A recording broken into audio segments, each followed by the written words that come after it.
இணைந்திருக்கிறோம் மக்களே. வணக்கம் தமிழொலி பகுதியூடாக இப்பொழுது நிகழ்ச்சியினுடைய பிரதான பகுதிக்குள்ளே வந்திருக்கிறோம். அதான் தலைப்பு பகுதியாக இருக்கிறது.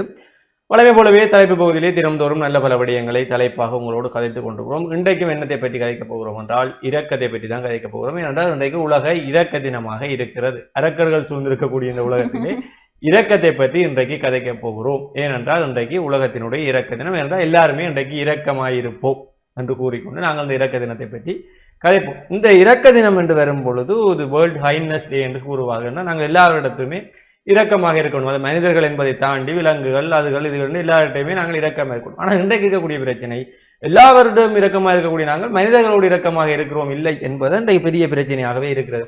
வீட்டில் இருக்கிற பப்பியோட இறக்கமா இருக்கிறோம், டாக்கியோட இறக்கமா இருக்கிறோம், ரோட்ல ஒரு ஆடு மாடுகளோட இருந்து செல்ஃபி எடுத்து அதை பெருசா போடுறோம், கிளிகளோட இறக்கமா இருக்கிறோம், பறவைகளோட இறக்கமா இருக்கிறோம். ஆனால் வீட்டில் இருக்கிற மனிதர்களோடு இரக்கமாக இருக்கிறோம் இல்லையா? இரக்கமாயிருமா ஆண்டவரே என்பது போல வீட்டிலே இரக்கமாக இருங்கள் என்பதை தான் இந்த எல்லாருமே கூறிக்கொண்டுள்ளார். ஆசிரியர்கள் பிள்ளைகளிடத்தில் இரக்கமாக கனிவாக இருக்கணும், பிள்ளைகள் பெற்றோர்களிடத்தில் பெற்றோர் பிள்ளைகளிடத்தில் இருக்கணும். இன்றைக்கு மழை காலம் என்றாலும் பல வீடுகளில் பல பேர் எரிஞ்சு விழுந்தோடு தான் இருக்கிறோம். இந்த சூழ்நிலை என்றால் இரக்கம் என்பது இன்றைக்கு இல்லாமல் போய்விட்டது. ஆனால் வெளியிலே பார்த்தால் நாங்கள் உயிர்களிடத்திலே வாயில்லா ஜீவங்களுக்கு இரக்கமாக வாயில்லா ஜீவனத்திலே எல்லாரும் இரக்கமாக இருக்கிறோம். வீட்டுல மனிதர்கள் கிடைக்காத மாதிரியாக கூட இந்த நாய்களுக்கு கிடைக்குது, இந்த பொக்கெட் நாய்களுக்கு எல்லாம் கிடைக்குது. அப்ப ஆனா அப்படி நாய்கள் மிருகங்களுக்கு கிடைக்கக்கூடிய இரக்கம் கூட மனிதர்கள் கிடைக்கவில்லை என்று பலர் இருக்கிறார். அன்றைக்கு பல சமூகத்திலே இந்த இரக்கங்கள் அன்புகள் பாசங்கள் கிடைக்காமல் தான் பல தற்கொலைகளும் இடம்பெற்றுக் கொண்டிருக்கின்றன என்பதும் மனவருத்தத்துக்குரிய விடயமாக இருக்கிறது. அதே போல நாளைக்கு பாராளுமன்ற தேர்தலும் நடக்கப் போகிறது. அதையும் நாங்கள் இந்த இடத்திலே கூறிக்கொள்ள வேண்டும் என்னவென்றால் நாளைக்கு பாராளுமன்ற தேர்தல் நடக்கவிருக்கிறது. அந்த இடத்திலே நீங்கள் யாருக்கும் இரக்கமாக இருந்து விடாதீர்கள். இரக்கமாக இருந்து சரி இந்த முறையும் இவரே வரட்டும் என்று நினைத்து ஊழல்வாதிகளுக்கு இரக்கமாக ஓட்டை போட்டு வாக்குகளை அளித்து விடாதீர்கள். இரக்கமாக இருக்க வேண்டிய இடத்தில் இரக்கமாக இருக்க வேண்டும். இரக்கத்தை காட்டாத இடத்தில் காட்டத்தான் கூடாது. நீங்கள் நாளைக்கு பாராளுமன்ற தேர்தலில் போய் அவரை பார்க்க பாவமா இருக்கு, போஸ்டர் கொஞ்சம் சிரிப்பு குறைவா இருக்கு, அவருக்கு இரக்கமா இருப்போம் என்று திருப்பி அதே வேட்பாளருக்கு வாக்க போட்டு அவரை பாராளுமன்றம் அனுப்பி 5 வருஷமா அவர் உங்களுக்கு இரக்கம் காட்ட மாட்டார். அப்ப அப்படியான செயற்பாடுகள் செய்யாம நாளைய தினம் சிந்தித்து வாக்களியுங்கள். வாக்களிக்க வேண்டும் எல்லாருமே, ஜனநாயக கடமை, யாருக்கும் வாக்களியுங்க, ஆனால் வாக்களியுங்கள் என்பதையும் கூறிக்கொள்கிறோம். அப்ப இந்த இடத்துல மற்றது நாங்கள் தினம்தோறும் கூறிக்கொண்டிருக்கிறோம் இரக்கமாயிருங்கள். இதை படித்துக் கொண்டிருக்கக்கூடிய பிள்ளைகள் மீது இரக்கமாயிருங்கள் என்றால் அவர்கள் உயர்தர பரீட்சை எழுத போகிறார்கள். இது உயர்தர பரீட்சை என்பது எல்லோருடைய வாழ்விலே முக்கியம். பல்கலைக்கழகம் செல்வதா இல்லது வெளிநாட்டு கல்யாணம் கட்டி போறதா என்பதான் இப்ப இருக்கக்கூடிய சூழ்நிலை இருக்கக்கூடிய 2 ஆப்ஷனா இருக்கு. அப்ப படித்து கல்வியால் உயர வேண்டிய சமுதாயத்துக்கு நீங்கள் இந்த பாட்டுகளை போட்டு அவர்களை டிஸ்டர்ப் பண்ணாதீங்க, சத்தங்கள் எழுப்பி அப்ப அவர்களுக்கும் இரக்கத்தை காட்டுக்கொண்டு கூறிக்கொண்டு பெண்கள்லாம் இரக்கத்தினுடைய ஊற்று என்று கூறுவார்கள். அதற்கு அம்மா அக்கா என்று சொல்லிக் கொண்டு இருப்பார்கள். அப்ப என்னோட ஒரு பெண் இருக்கிறார், அவரிடம் கேட்டு போவோம் இரக்க தினத்தை பற்றி சொல்லுங்கள் கார்த்தியாயன். நிச்சயமா இந்த இரக்க தினம் அப்படின்னு சொல்லிக்கு இது எப்ப ஆரம்பிக்கப்பட்டதுன்னு சொன்னா 1998 தான் இதுக்குரிய இந்த நாள் வந்து அங்கீகரிக்கப்பட்டிருக்கப்ப இதுக்கு முதல் இரக்கமா இல்லையான்ற கேள்வி உங்களுக்கு வேறு மாதிரியாரன்னு எனக்கு தெரியும். ஆனா அதுக்கு முதல் இப்ப இருக்கிறத விட இரக்கமா தான் இருந்தவ. ஆனால் இது இந்த நாளை வந்து இது இரக்க தினம், கருணைகளுக்கான தினம் அப்படின்னு அங்கீகரிக்கப்பட்டது அப்படின்னு சொன்னா 1998ஆம் ஆண்டு. ஏதாவது இல்லாம போதுன்னா ஞாபகப்படுத்தணும்ன்றதுக்காண்டி ஒரு தினத்தை வைக்கணும். திருமண நாளும் அப்படித்தான். திருமண நாள்ல மனிதர்கள் என்ன இழக்கிறார்கள், ஏன் அதை ஒரு குற்றத்திற்குரிய நாளாவே பாக்குறீங்க அரியர்? இரக்கமாயிருங்கள் அந்த நாள்லயும். அப்ப இப்படி இருக்கக்குள்ள ஆண்கள் என்றாலே பொதுவாக இந்த திருமண நாள் திருமணத்தை எல்லாம் ஒரு விரோதமான ஒரு குற்றச்செயலாகவே சமூகத்துல பிரதிபலிக்கிறது வந்து இளைய சமுதாயத்தை வந்து ஒரு தவறான பாதை அவர்களுக்கு வந்து ஒரு தவறான முன்னுதாரணமா இருக்கும் அப்படின்னு நான் நினைக்கிறேன் ஹரியரன். நீங்க இதை பத்தி என்ன நினைக்கிறீங்க? இல்ல திருமணம் என்பது எல்லாருடைய வாழ்விலும் நல்ல விடயம். பலருக்கு அது நல்ல விடயங்கள், குழந்தை செல்வங்கள், பெண் பிள்ளைகள் என்று வீட்டிலே உருவாகக்கூடிய எல்லாம் இருக்கு. திருமணம் என்பது நல்ல விடயம். திருமணம் நடக்காதவர்களுக்கு தான் அது கொஞ்சம் இரக்கம் இல்லாமல் இருக்கிறது. சரி, இப்படி இருக்கக்குள்ள இந்த கருணை நாள், அதாவது உலக கருணை தினம் அல்லது உலக இரக்க தினம் இப்படி என்றது ஏன் அங்கீகரிக்கப்பட்டது அப்படின்னு சொன்னா மக்களிடையேயும் சமூகத்திலேயும் வந்து இந்த கருணையையும் இரக்கத்தையும் அது பற்றி ஒரு நேர்மறையான சிந்தனையை உருவாக்க வேண்டும் அப்படி என்ற ஒரு நோக்கில தான் இந்த நாளை அங்கீகரித்திருக்கிறார்கள். உண்மையில் மனிதன் சக மனிதனுடன் எப்படி இரக்கமாக இருக்க வேண்டும், மற்ற உயிரினங்களுடன் எப்படி கருணையாக இருக்க வேண்டும் அப்படி என்று சொல்லி அதுக்காக தான் இந்த நாள் அங்கீகரிக்கப்பட்டிருக்கிறது. உண்மையில் வள்ளலாருடைய ஒரு வாக்கியம் ஒன்று இருக்கிறது, நான் வாடிய பயிர்களை கண்ட போதெல்லாம் வாடினேன் அப்படி என்று. அது வந்து இப்ப நாங்கள் சாதாரணமா வீதியில போய்க்குள்ள வாடி இருக்கக்கூடிய மலர்களை பார்க்கின்ற பொழுது கூட எங்களுக்கு அந்த இரக்கம் கருணை, ஐயோ அந்த மலர் வாடி இருக்குதே, அவ்வளவுக்கு இரக்கம் கொண்டிருக்கக்கூடிய கருணை உள்ளம் கொண்டிருக்கக்கூடிய ஒரு சமுதாயத்திலிருந்து தான் நாங்கள் வந்திருக்கின்றோம் அப்படி என்பதை நாங்கள் புரிந்து கொள்ள வேண்டும். இப்படி இருக்கின்ற பொழுது இந்த இரக்கம் கருணைக்கான அது வந்து ஒரு ஒரு அளவிற்கு மேல் போகக்கூடாது என்பது இப்ப இருக்கக்கூடிய சமுதாயத்துல நாங்கள் அதையும் விளங்கிக் கொள்ளணும். அதிகம் இரக்கமா இருக்கிறவனையும் ஏமாளியாக்கி விடுவார்கள் இந்த சமுதாயத்தில், இல்லையா ஹரிகரன்? நிச்சயமாக இந்த இரக்கமா இருக்கணும், அதுக்காண்டி ஏமாளியா இருக்கக்கூடாது. நாங்கள் இன்றைக்கு சமூகத்திலே இன்றைக்கு எங்கட அரசியலுக்கே திருப்பி வாரம், இன்றைக்கு எங்கட மக்கள் ஆக இரக்கம் காட்டி தான் இந்த ஏமாளியாக நாங்கள் போயிருந்து வருவோம். இன்றைக்கு மாற்றம் வந்து கொண்டு வரக்கூடிய புதியவர்களும் பல பேர் ஹீரோவா இருந்து இன்றைக்கு ஹீரோவா இருக்காங்க. அவங்கள நாங்கள் பார்த்து கடைசி அவங்களுக்கு இரக்கம் காட்டி கோவத்தில் அப்படி செய்கிறாங்க, அப்படி டென்ஷன் அப்படி செய்யாங்க, டிப்ரெஷன் அப்படி செய்யறாங்க. இப்போ அவங்களை எங்களை கோமாளி ஆக்கிட்டு இருக்கிறாங்க. அப்ப இந்த இடங்கள்ல நாங்கள் இரக்கம் காட்டணும், கருணை காட்டணும். ஆனால் கோமாளி ஆகிற அளவுக்கு நாங்கள் போகக்கூடாது. எங்களை கோமாளியாக மற்றவர்கள் பார்க்குற அளவுக்கு போகக்கூடாது. இரக்கமும் ஒரு அளவுக்கு தான் இருக்குன்ற மாதிரி நாங்கள் இருந்து கொள்ள வேண்டும். ஆனால் இரக்கமாய் இருக்க வேண்டும். ஏனென்றால் இந்த உலகமே அன்பினால் தான் இயங்கிக் கொண்டிருக்கிறது. அப்ப அன்புகளை கொடுப்பது, கருணை என்பவற்றை காட்டுவதன் மூலம் நாங்கள் இரக்கமாக இருக்கிறோம். அன்னை தெரேசாவை பற்றி கருத்து கொண்டிருக்கிறோம். அவர் நிறைய இடங்களிலே இந்த கருணையினுடைய ஊற்றாக கூட அன்னை தெரேசாவை பார்த்து கொண்டிருக்கிறோம். என்றால் அவர் பலருக்கு கருணையினுடைய தெய்வமாக இருந்திருக்கிறார், இரக்கமாக இருந்திருக்கிறார். அப்படியான அந்த அன்பை இந்த சமூகத்திலே விதைப்பவர்களால் தான் இந்த உலகம் இன்னும் கொஞ்சமாவது சந்தோஷத்துடன் இயங்கி கொண்டிருக்கிறது என்பது எங்களுடைய கருத்தாக இருக்கிறது. உண்மையா இப்படி கேட்கல. இந்த அடுத்த வருடம் இரக்கமாக இருங்கள் அப்படின்றதுல நாங்க வந்து ஒரு சாதாரணமா எங்களை சுத்தி இருக்கிற சூழல்ல ஒரு பாசிட்டிவிட்டியை நாங்க ஸ்ப்ரெட் பண்ணமென்று சொன்னாலே அல்லது கிரியேட் பண்ணமென்று சொன்னாலே அது கூட ஒரு இரக்கம் தான். எங்களுக்கு அருகில் இருக்கக்கூடிய மனிதர்கள் வந்து எப்படிப்பட்ட பிரபஞ்ச ரகசியங்களை ஒழித்து வைத்திருக்கிறார்கள், அவர்கள் இப்ப என்ன விஷயங்களை ஒரு மன ரீதியாகவும் சரி உடல் ரீதியாகவும் சரி என்ன பிரச்சனைகள் அவர்கள் எதிர்நோக்கி கொண்டிருக்கிறார்கள் என்பது எங்களுக்கு தெரியாது. ஆனா அப்படி இருக்கேக்குள்ள மற்றவர்களுடைய நிலை அறிந்தல்ல எங்களை சுற்றி உள்ள சூழலையும் எங்களை சுற்றி உள்ளவர்களையும் சந்தோஷமாகவும் அவர்களுக்கு நாங்கள் ஒரு பாசிட்டிவிட்டி ஸ்ப்ரெட் பண்றதுமே இது இந்த ஒரு பகுதி தான் அப்படின்னு சொல்றார்கள். அது மட்டும் இல்லாம நாங்க வந்து டொனேட் பண்றது, தான தர்மத்தை பத்தி நாங்கள் ஏலவே ஒரு தலைப்பு பகுதியில பேசி இருக்கிறோம். இந்த டொனேட் பண்றது கூட ஒரு விதமான இரக்கம் கருணை தான். இயலாதவர்களுக்கு நாங்கள் எங்களால இயன்றதை கொடுக்கிறதோ, அது அவர்கள் வாய் விட்டு கேட்டாலோ அல்லது கேட்காட்டி கூட அவர்களுடைய நிலை அறிந்து நாங்கள் ஒரு விஷயத்தை டொனேட் பண்றது கூட உண்மையில் இந்த ஹைனஸ், அதாவது இரக்கம் கருணை என்ற ஒரு பகுதிக்குள்ளதான் வரப்போகுது. இப்படி இருக்க சமகாலத்துல இந்த இரத்த குருதி வகைகளுக்கு தட்டுப்பாடு ஏற்பட்டுள்ளது அப்படி என்ற செய்திகளை நாங்க சமகாலமா பார்த்து கொண்டு வரோம். இப்படி இருக்க எத்தனையோ இளைஞர்களுடைய சங்கங்களாக இருக்கட்டும், கழகங்களாக இருக்கட்டும், பல்கலைக்கழக மாணவர்கள், பாடசாலை மாணவர்கள் வந்து எத்தனையோ இரத்த தான முகாம்களை ஏற்பாடு செய்து அதன் மூலம் மக்களிடமிருந்து இரத்த வகைகளை கலெக்ட் பண்ணி அதை பிளட் பேங்க்ல கொடுக்கறது நிகழ்வுகள் எல்லாம் நாங்க பார்த்து கொண்டு தான் இருக்கிறோம். இது கூட ஒரு வகையான இரக்கம் கருணை.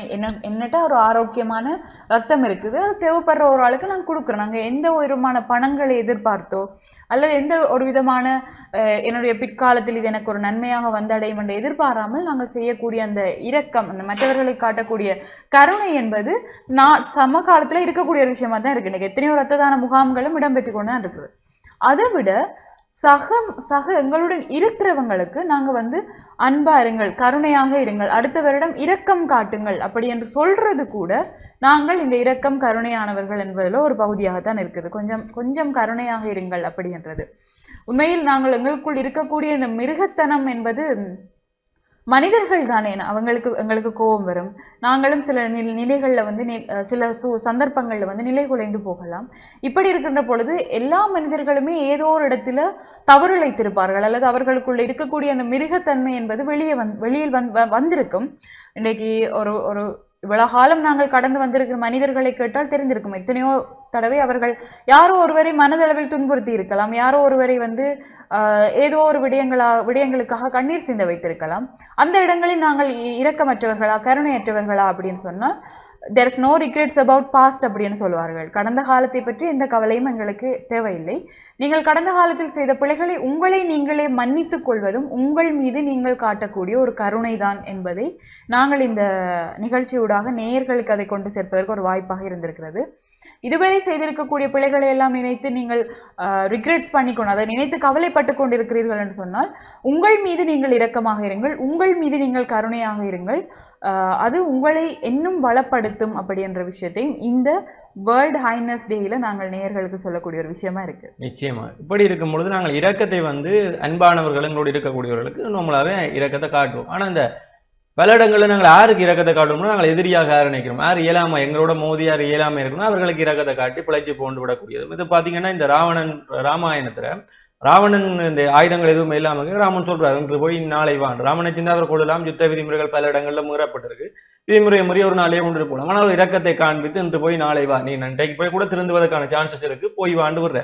அதே மாதிரிதான் கந்த புராணத்துல கந்த சஷ்டியை கொண்டாடி இருக்கிறோம். கந்த புராணத்துல எனக்கு ஒரு சந்தேகம், ராமன் ராவணனுக்கு நிராயுதபாணியா நிக்கக்குள்ள இன்று போய் நாளை வான்னு சொன்னவர் சீதையை தீக்குளிக்க வச்சுட்டாரே, அந்த இடத்துல கருணை இரக்கம் இல்லையா? இல்ல, இதை நாங்க ஒரு வேற இடத்துல கதைப்போம். நீங்கள் பெண்ணிய கதையில நாங்கள் இன்னொரு பெண்ணியம் என்று தலைப்படுத்தி அதுல கதைப்போம். இரக்கம் கருணை பற்றியதுதான் ஹரிகரன், அது ராமாயணம் தான் கேட்கணும் நாங்க.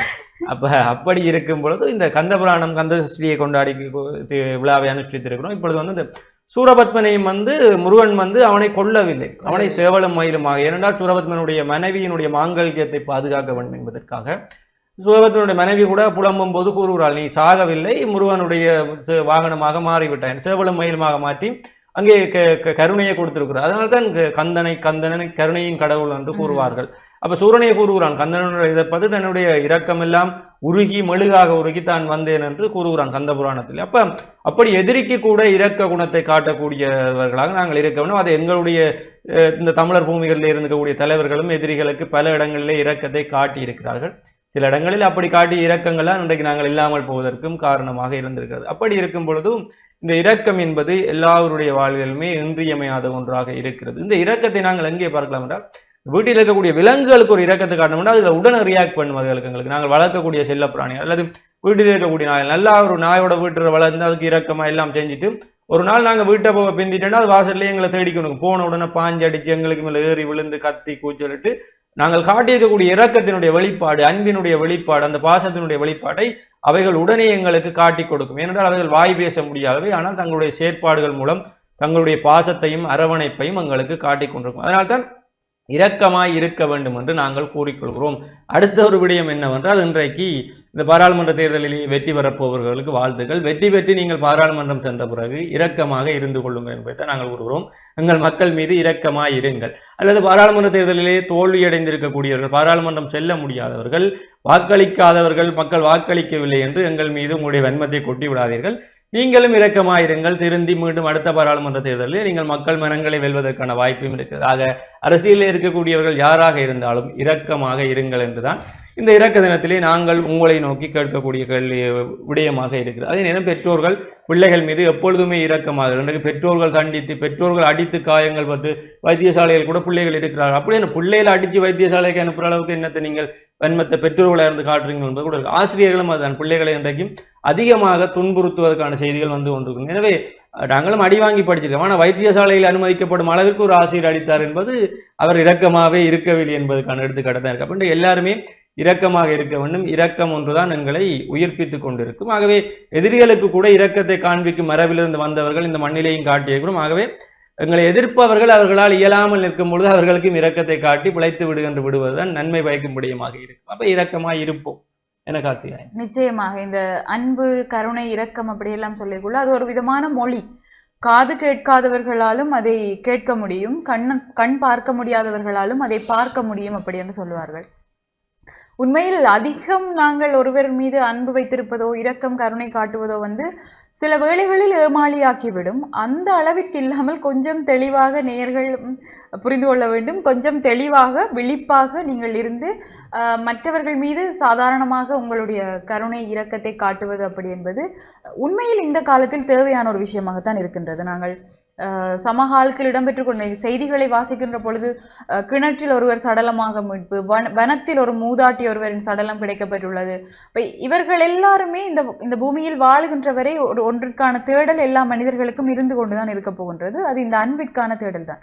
இப்ப ஹரிஹரன் சொன்ன மாதிரி பெற்றோர்கள் எல்லாரும் பிள்ளைகளிடம் கருணையாக இருங்கள், இரக்கமாக இருங்கள் என்பது போன்றுதான் ஒரு காலத்திற்கு பிறகு பிள்ளைகள் எல்லாரும் பெற்றோர்களிடம் கருணையாக இருங்கள், இரக்கமாக இருங்கள் என்று சொல்ல வேண்டிய காலத்தில் நாங்கள் இருக்கின்றோம் என்று யார் கொடுத்து வைத்தவர்கள் என்று சொன்னால் தாத்தா பாட்டியோடு வளர்ந்த பேர பிள்ளைகள் தான் கொடுத்து வைத்தவர்கள் அப்படி என்று சொல்லுவார்கள். உண்மையில் எந்த ஒரு விதமான எதிர்பார்ப்பும் இல்லாத ஒரு அன்பை தரக்கூடிய அந்த நல்ல உள்ளங்களுடன் நாங்கள் வாழ்ந்து கொண்டிருக்கின்றோம் என்பதே எங்களுக்கு வாழ்க்கையில் கிடைத்திருக்கக்கூடிய ஒரு பாக்கியமாகத்தான் நாங்கள் நினைக்கின்றோம். இப்படி இருக்கின்ற பொழுது அப்படி ஒரு பாக்கியசாலிகளாக உங்கள் பிள்ளைகளும் இருக்க வேண்டும் என்று சொன்னால் உங்களுடைய பெற்றோர்களை நீங்கள் வீட்டில் வைத்து அவர்களை முதியோர் இல்லங்களுக்கு அனுப்பாமல் அந்த வயதான காலத்தில் அவர்களை துன்புறுத்தாமல் அவர்கள் மீது கொஞ்சம் இரக்கமும் கருணையும், வயதானவர்களும் வீட்டில் இருக்கக்கூடிய சிறு பிள்ளைகளும் ஒன்று என்று சொல்லுவார்கள். எந்த நேரம் ஏதாச்சும் ஒன்று செய்து கொண்டே இருப்பார்கள், எங்கு விழுந்திருவார்களோ அல்லது அவர்களுக்கு எதுவும் நடந்துருமோ என்ற பயம் எப்பொழுதும் எங்களுக்குள்ளே இருந்து கொண்டே இருக்கு. இப்படி இருக்கின்ற பொழுது அப்படிப்பட்டவர்கள் மீது கொஞ்சம் நாங்கள் இரக்கமும் கருணையும், எங்களுக்கும் வேலை சுமைகள் இருக்கும், எத்தனையோ பிரச்சனைகளை நாங்களும் நாளாந்தம் சமாளித்துக் கொண்டிருப்போம். அப்படி இருக்கின்ற பொழுது நாங்கள் ஸ்ட்ரெஸ்ஸா இருக்கக்கூடாது, நாங்கள் ஸ்ட்ரெஸ் ஃப்ரீயா இருக்கணும்ன்றதுக்காக வீட்டுல இருக்கிற வயோதிபர்களை கொண்டு போய் முதியோர் இல்லத்துல எங்களால பார்க்க முடியல அப்படி என்று சொல்லிட்டு வீட்டுல இருக்கக்கூடிய வயோதிபர்களை கொண்டு போய் முதியோர் இல்லத்துல விடுறது என்பது உண்மையிலேயே அத்தனை காலம் பெற்றெடுத்து எங்களை பார்த்து பார்த்து வளர்த்தவர்களை கடைசி காலத்தில் அவர்களை வைத்து பார்ப்பது என்பது எங்களுக்கு கிடைத்த ஒரு பாக்கியம். உண்மையில் அவர்களுக்கு அது மட்டுமல்லாமல் ஒரு புத்தகத்தில் நான் வாசித்த விடயம் என்னவென்று சொன்னால், எங்களுடைய ஆசிரியர்களுக்கு அவர்களுடைய இறுதி காலத்தில் எங்களால் அவர்களுக்குரிய பணிகளை செய்ய முடியாது. ஒரு ஆசிரியர் படுக்கையாக இருக்கிறார் என்று சொன்னால் அவர்களை பார்த்து அவர்களுக்கு உணவு ஊட்டியோ அந்த மாதிரி எதுவுமே ஒரு மாணவர்களால் செய்ய முடியாது. இப்படி இருக்கின்ற பொழுது எங்களுடைய பெற்றோர்களுக்கு நாங்கள் செய்கின்ற விடயம், எங்களுடைய வீட்டில் இருக்கக்கூடிய வயோதிபர்களுக்கு நாங்கள் செய்கின்ற விடயம் எங்களுடைய ஆசிரியர்களுக்கும் செய்ததாக சமன் அப்படி என்று நான் வாசித்திருந்தேன். உண்மையில் அது எங்களுக்கு ஒரு மனதளவில் திருப்தி அளிக்கக்கூடிய ஒரு விஷயம் கூட. என்னோட வீட்டுல ஒருவரை நாங்கள் பார்க்கிறோம் என்று சொன்னால் இந்த பலன் என்னுடைய ஆசிரியருக்கும் நான் சேர்த்து செய்வதாக வரும் அப்படி என்று. உண்மையில் இந்த இரக்கமும் கருணையும் மனிதனிடம் இருக்கும் வரை மனிதம் என்பது வாழ்ந்து கொண்டிருக்கும். உண்மையில் மனிதம் என்ற ஒரு சொல்லினுடைய அடிப்படை அத்திவாரமே எது என்று சொன்னால் இந்த அன்பு கருணை இரக்கத்தை தான் நாங்கள் சொல்லுவோம். அது எப்பொழுது மனிதனுக்கு இல்லாமல் போகிறதோ அப்பொழுது மனிதன் இயந்திரமாகிறான், மனிதமும் இல்லாமல் போகிறது இல்லையா? நிச்சயமாக. இப்படி இருக்கும்பொழுது அன்றைக்கு நாங்கள் என்ன செய்கிறோம் என்றால், இரக்கமே இல்லாமல் இந்த இல்லங்களில் கொண்டு போய் பெற்றோர் முதியவர்களை விட்டுவிட்டு அது கருணை இல்லம், இரக்க அன்னை இரக்க என்று இல்லங்களுக்கு பெயர்களை வைத்திருக்கிறோம். வீட்டிலே கருணை இல்லம் என்று வைத்திருக்கிறோம், இரக்கத்தின் உறைவிடம் என்று வீட்டுக்கெல்லாம் பேர் வைக்கிறோம். ஆனால் வீட்டிலே இருக்கக்கூடிய கொண்டு போய் முதியோர் இல்லத்தில் விட்டுட்டு நாங்கள் வெளிநாட்டில் இருந்து சிசிடிவி கேமரா கூட்டி வீட்டை பார்த்து கொண்டிருக்கிறோம். இன்றைக்கு ஆனா அதுதான் இன்றைக்கு பரவலாக எங்களுடைய தேசத்தில் பெருமையாக கூறப்படுகின்ற ஒரு விஷயம். நாங்கள் சிசிடிவி கேமராவில் அம்மா அப்பாவை பார்க்கிறோம், அப்படி அவர்கள் பார்த்து கொண்டே இருக்கட்டும். இப்படி இருக்கும் பொழுது இப்போ இன்றைக்கு நாங்கள் எதிர்கொள்ளக்கூடிய பிரச்சனை இன்றைக்கு எல்லாரும் இன்றைக்கு இருக்கக்கூடிய பெற்றோர்கள் போடுற பெரிய தவிர எல்லா பிள்ளைகளையும் வெளிநாட்டுக்கு அனுப்புறோம். படாண்டு பிள்ளைகள் ஒரு பிள்ளை போனோம்னா அது அடுத்த எல்லா பிள்ளைகளையும் அனுப்பி இங்கே தனியாக இருக்க போகிறோம். அப்போ ஒரு கொஞ்ச காலம் வயது போன பிறகு இங்கே இருக்கக்கூடிய இலங்கையில் இருக்கக்கூடிய பிள்ளைகள் எல்லாம் வெளிநாட்டில் இருக்க போகிறார்கள். இங்கே எங்களோட தெரு முதியோர் இல்லங்கள் அதிகரிக்க போகுது. ஆனால் இருக்கக்கூடிய முதியோர் இல்லங்கள் எல்லாம் நவீன வசதிகளோடு இருக்க போகுது. வெளிநாட்டு பிள்ளைகள் அனுப்புற காசு நவீன வசதியோடு இருக்கு. ஆனால்